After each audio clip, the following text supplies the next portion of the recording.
Star उत्सव पर देखिए अपने चहीते शोज 1 अप्रैल से डीडी फ्री डिश पर। इस आदमी की कठपुतली बनके जीने से तो अच्छा है कि मैं मर जाऊं।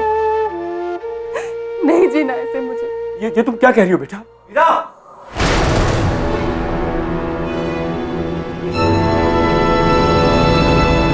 मीरा जी, हमारी आवाज सुनी नहीं या सुनकर अनसुनी कर दी? जाओ, थोड़ी इंसानियत दिखाओ उसे।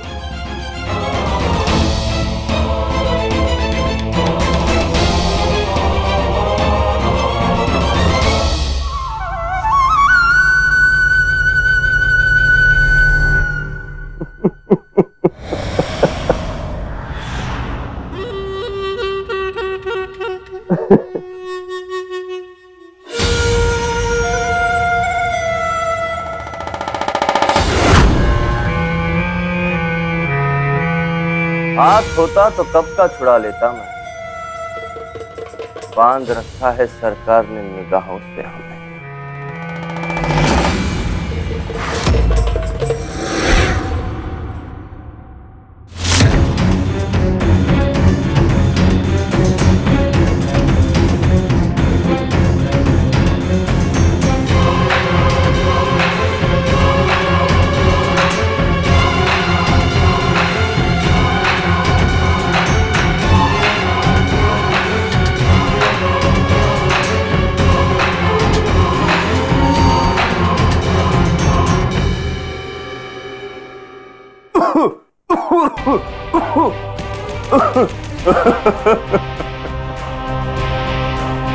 कैसी रही है? मुझे मरता हुआ देखकर थोड़ा तो बुरा लगा होगा। सच बता। बुरा इस बात का लगा कि ये सब एक नाटक था। सच में मर रहे होते तो बहुत खुशी होती। अरे मरकर भी रहेगा तेरा इंतजार। दिल के दरवाजे पे तेरी दस्तक बाकी है। मैंने तो सिर्फ सुना था, लेकिन आज महसूस भी कर लिया कि मोहब्बत में आदमी शायर हो जाता है। अरे अब आ भी जाओ, करीब लाकर तुम्हारी धड़कनें महसूस कर सकूंगा तो तुम्हारी बाप की धड़कनें चलती रहेंगी,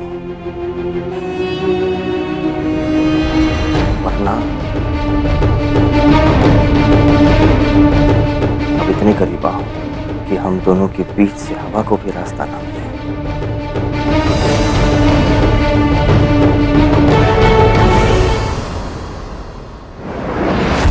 अरे दोस्त, तुम माफ करना, इतना अचानक टपक पड़े।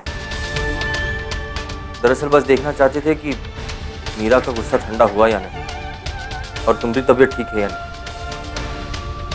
अगर अस्पताल जाना है तो हम अभी। मैं ठीक हूँ दोस्त। दरअसल बचपन से है ये परेशानी। जब भी थोड़ी बहुत टेंशन हो जाती है, चक्कर आने लगते हैं, मुंह से खून आने लगता है। इसका कोई इलाज भी नहीं।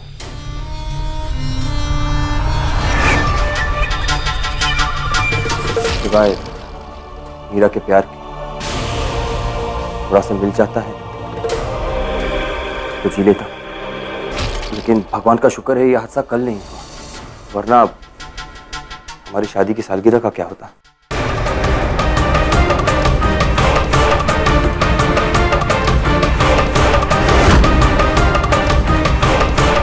तुम भूल सकती हो मीरा, लेकिन मैं नहीं। कल के दिन हमारी शादी को 1 साल पूरा होने वाला है। शादी की सालगिरह क्या बात है? ये तो बहुत खुशी की बात है। अब तुम दोनों प्यार के बोल बोले, बाकी का इंतजाम हम पर छोड़ दो। बस क्या बात, क्या बात।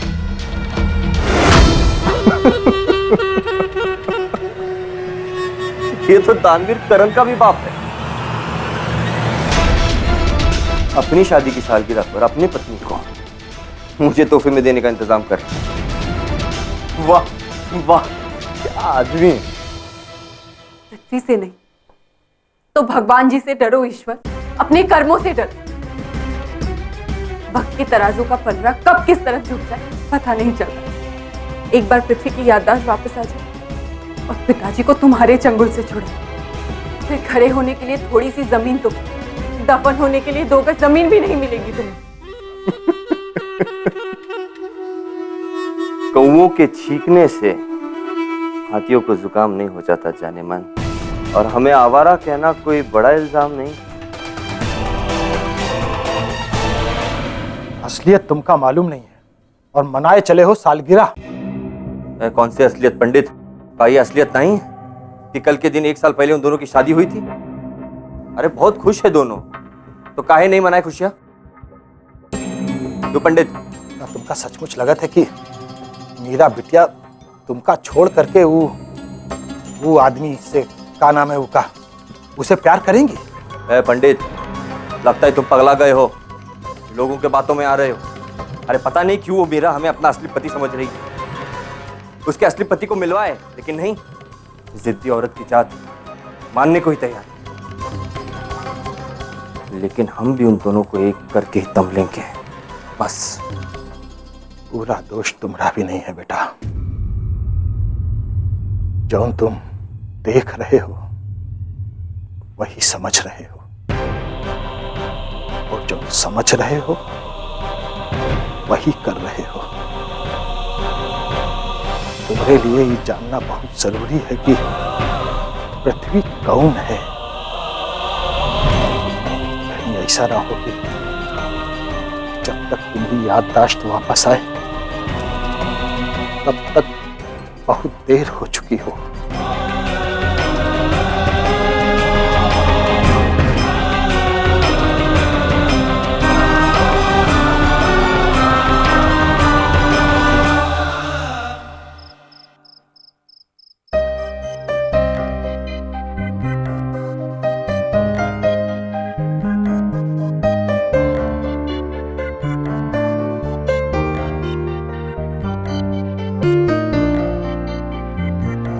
कैसी लग रही है साड़ी?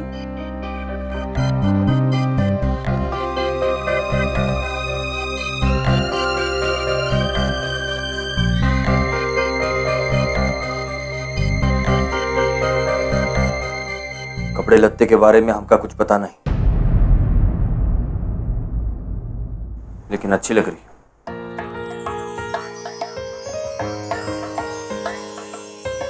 क्या कहते हैं, खूबसूरत, खूबसूरत लग रही है।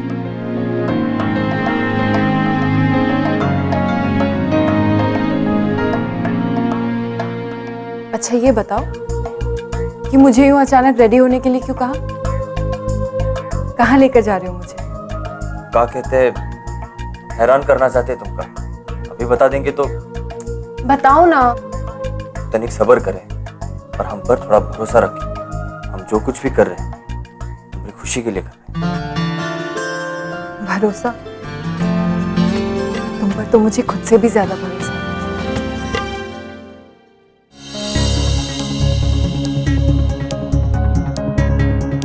तैयार हो जाइए खुशी के तमाशे के लिए। ये क्या है?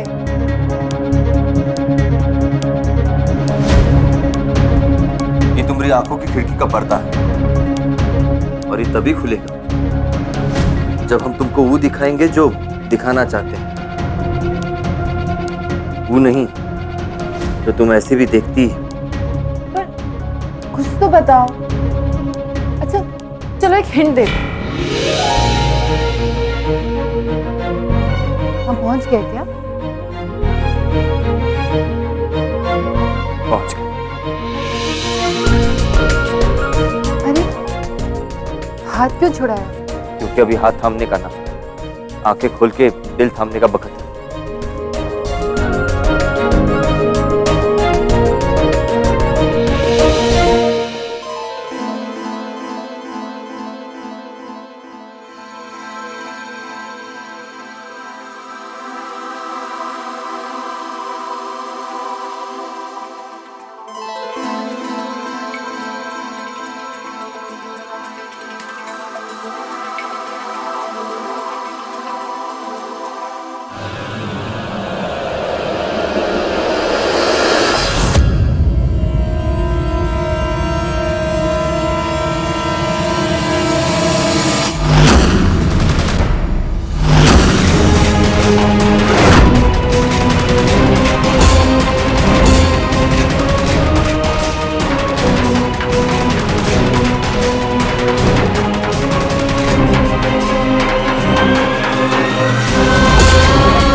या तो तेरा दिमाग खराब है या तू अपनी जिंदगी से ऊब गया है जो इस वक्त मुझे फोन कर रहा है।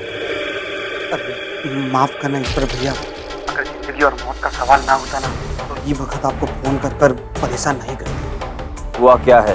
वो रामधारी भैया की तबीयत बिगड़ती जा रही है, अगर पक्का इलाज ना करवाए ना तो जान भी जा सकती है। अबे सुन, वो बुढ़ा रामधारी मरना नहीं चाहिए, उसे जिंदा रखने की जिम्मेदारी तुम्हारी है और मैं कोई डॉक्टर नहीं हूं जो मुझे फोन कर रहे हो।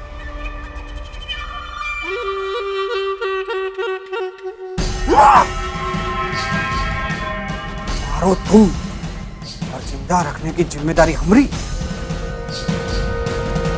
हम बड़े भैया के लिए डॉक्टर ढूंढना ही पड़ेगा।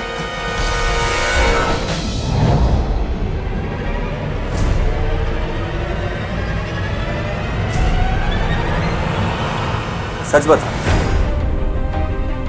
कैसी लगी सजा? वो बहुत समय बाद मिलन हो रहा है, इसलिए हम सोचे कि ऐसी सजावट करते हैं कि ये रात जिंदगी भर के लिए दिमाग में बस जाए और साथ ही ये भी उम्मीद करते हैं कि आज की रात सारे दुख, सारे झगड़े भुलाकर एक जिंदगी की नई शुरुआत हो। अब बस यूं समझ लो कि इंतजार खत्म, अभी वो पृथ्वी आता ही होगा। क्या कर रही हो? अरे ये सब करने की जरूरत है हमें, हमारे पीछे पड़ी हो तुम। अरे रास्ता भटक गई हो, तुम्हें सही रास्ता दिखाने की जरूरत है। प्लीज ऐसी घटिया मेहरबानियां करना बंद करो मुझ पे। मैं कोई बेजान गुड़िया नहीं कि तुम मुझे किसी के भी झोले में डाल दो। तुम कहते हो कि तुम मेरी खुशी चाहते हो ना, अगर मेरी खुशियों की जरा से भी परवाह है तुम्हें तो तुम्हें मेरी जिंदगी का वास्ता एक बार, बस एक बार अपने गुजरे हुए कल को याद करने की कोशिश करो। तुम्हारे कल में ही मेरी सारी खुशियां कैद है। प्लीज मैं तुम्हारे आगे हाथ जोड़कर विनती करती हूँ,